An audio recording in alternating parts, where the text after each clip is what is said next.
Apa? Air tu. Air kan? Air cabai. Apa ya? Tu. Betul. Aisyah betul. Aiskrim. Aiskrim ke air? Air. Air macam Malaysia kan? Betul isu. Kita boleh pada kenduri. Nak potong. Oh, nak pakai tangan ke? Ha? Pada macam stick. Tu nak potong sikit tu.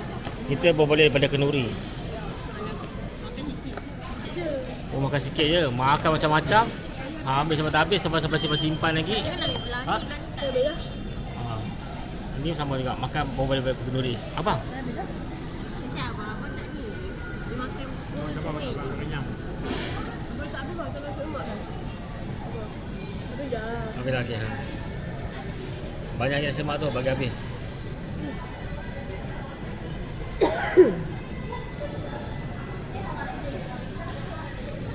Orang yang nak potong gula. Ini orang yang nak potong gula. Mana gula yang ni?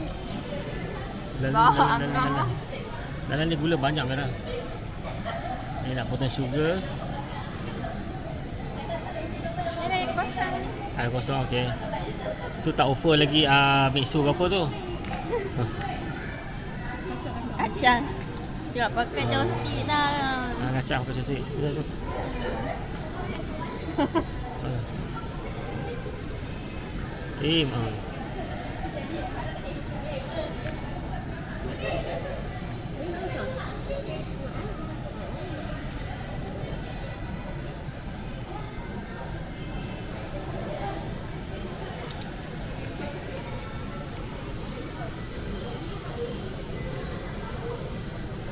Belakang baru tak sangkit.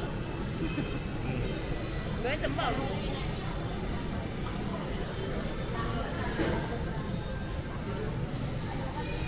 Macam mana dah tembang? Bulan ni cantik. Ada yang salahkan tudung, ada yang salahkan baju, ada yang salahkan kamera, ada yang salahkan adik hang. Kenapa?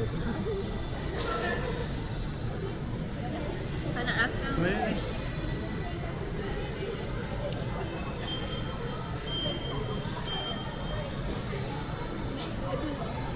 Nak makan.